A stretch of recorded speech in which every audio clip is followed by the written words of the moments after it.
You think you know Jennifer Lopez, the music videos, the flawless performances, the endless headlines about her style choices, especially that sudden switch to platinum blonde. But what if I told you that the change wasn't about fashion at all? That behind the hair, behind the image, there was something she didn't want you to see. And once you hear this story, you'll never look at her the same way again. In the entertainment industry, the spaces you're not allowed to see are often more telling than the ones you're invited into. Every studio, every arena, every backstage corridor has its invisible boundaries. Doors that only open for certain people, corridors that are always under maintenance, rooms you walk past but never through. On the surface, it's about privacy, security, or logistics. But the longer you spend in those spaces, the more you realize these restrictions feel more like rituals, rules without explanations, enforced without question. The first thing you notice isn't what's there, it's what's missing. No casual laughter, no idle chatter, no unguarded moments. Instead, there's a constant hum of tension, a rehearsed efficiency that makes everyone move like they're on rails. People don't just walk to their next task. They glide in straight lines, eyes forward, as if breaking formation would trigger something. In those moments, you realize you're not part of the crew. You're part of the staging. You're as much a prop as the set pieces and lighting rigs. When Jennifer Lopez enters these spaces, the shift is instant. Even the most relaxed crew members stiffen. The way her arrival changes the temperature is not a metaphor, it's literal. The air seems to compress, cooler and heavier, like a pressure drop before a storm. It makes you instinctively hold your breath, even if you don't know why. And the thing is, no one explains it. They don't have to. You just adapt, because the people who don't last long. In celebrity culture, appearance changes are part of the game. New albums, new tours, new movie roles, all excuses to debut a fresh look. But the platinum hair was different. It didn't arrive as a slow evolution of style. It appeared like a switch had been flipped overnight. One week, she had her signature deep caramel waves. And the next, she stepped into a press event with an almost blinding sheet of pale gold framing her face. The public ate it up. New era, style icon, fearless reinvention. But the people around her noticed what the cameras didn't. The way she seemed to angle herself under certain lights. How she would adjust her head to keep shadows from cutting across her face. The hair wasn't just brighter, it was a shield. Platinum reflects more light than darker tones, pulling attention upward and outward. It gives photographers less contrast to work with around the eyes, subtly softening whatever sits behind them. And then there was the timing. It came right before a string of appearances where her gaze lingered on audience members just a fraction too long, as though holding them in place. You could write it off as stage presence, except for the way some people in those crowds later described feeling lightheaded or spaced out, unable to remember certain parts of the show. Whatever was going on, the platinum hair wasn't just a style. It was part of a calculated stagecraft, a distraction hiding something in plain sight. Behind the glamour of televised performances and glossy magazine spreads, the backstage world runs on patterns. For Lopez, those patterns had their own strange rhythm. She didn't follow the typical star's routine of secluding herself entirely before going on stage.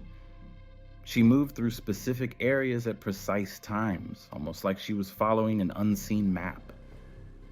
The crew knew where not to be during those passes, not because someone told them outright, but because the unspoken consequences were clear. Wardrobe staff would work in near silence during her fittings. Makeup artists avoided locking eyes in the mirror unless she initiated it first.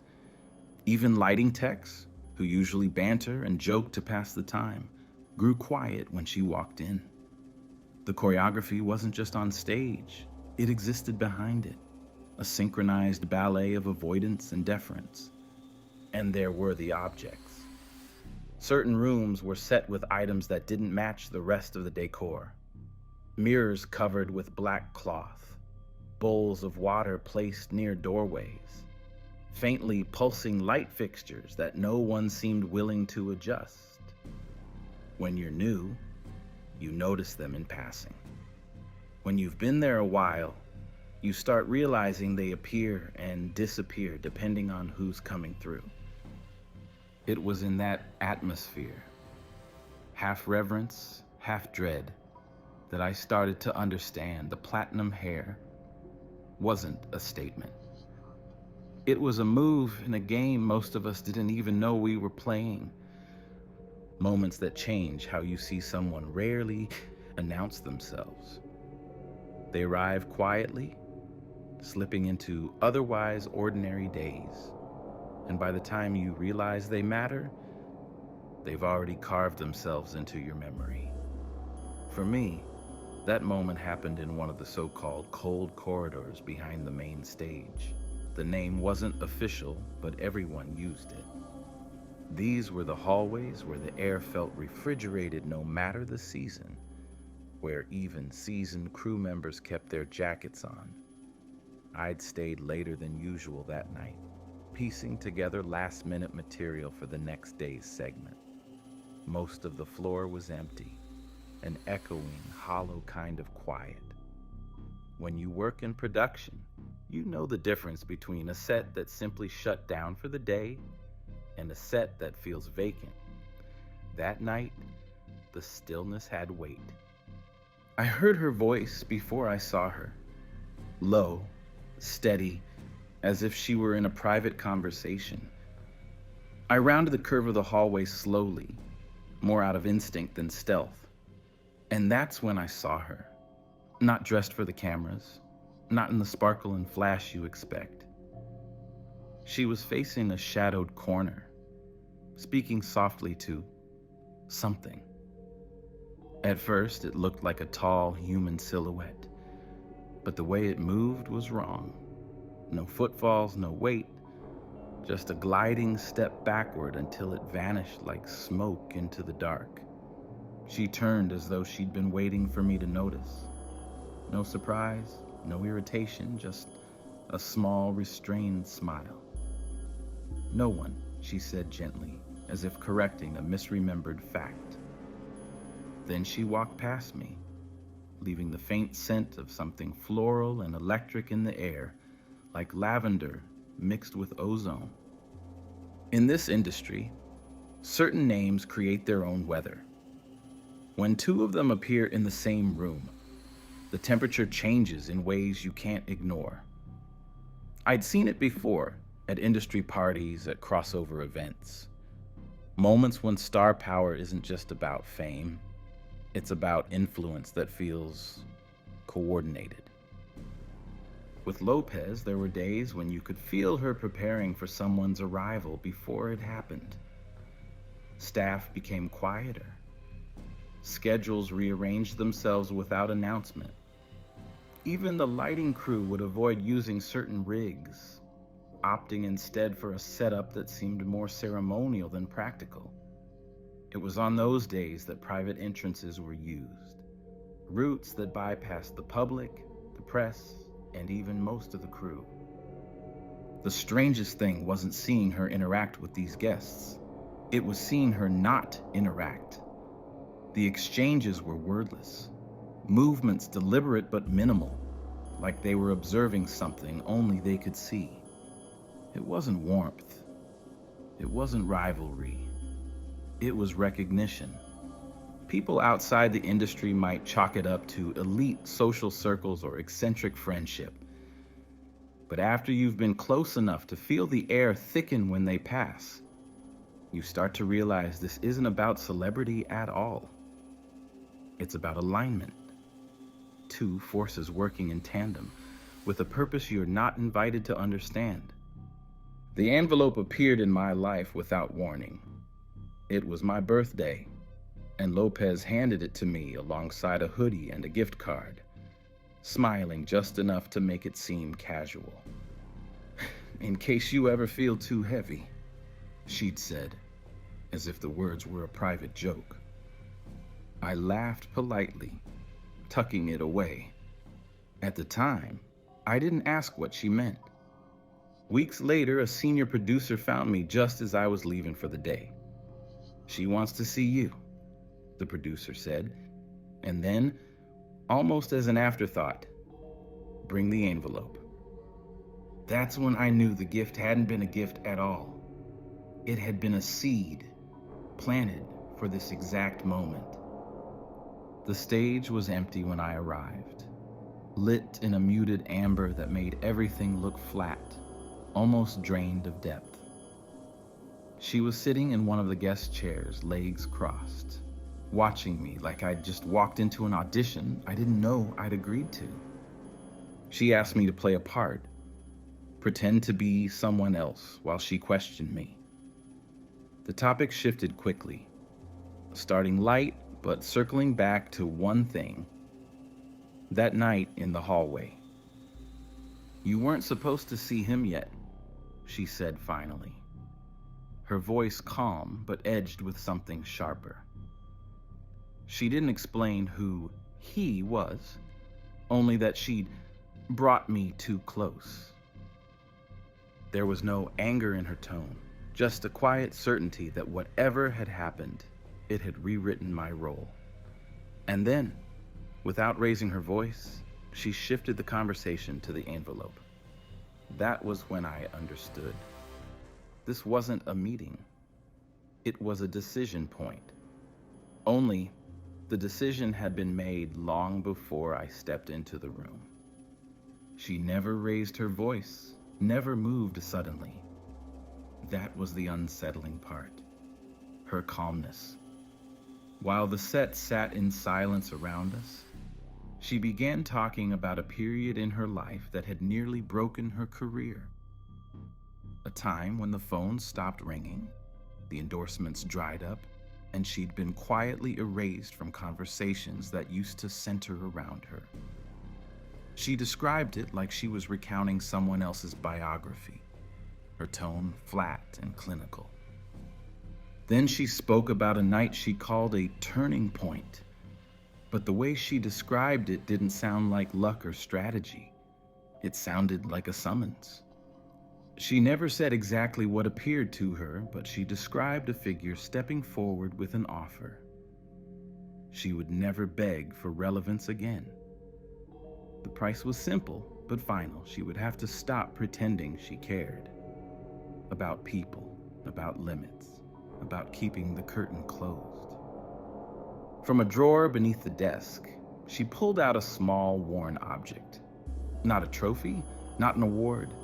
An old VHS tape with a label written in heavy silver marker. The words were simple, cryptic, almost ceremonial. She placed it on the table between us with a deliberate care, as though setting down something living. This, she said, was the start. Her eyes didn't blink when I looked at it. It was then she leaned forward, close enough for me to see the sharp reflection of the stage lights in her pupils. "Do you believe me?" she asked. Not a casual question, more like a demand disguised as curiosity. I hesitated, and I could feel the air between us grow heavier for it. After that night, I left with my head full of half-formed thoughts and my pockets empty except for that unopened envelope. I didn't quit, but I also didn't return the next day.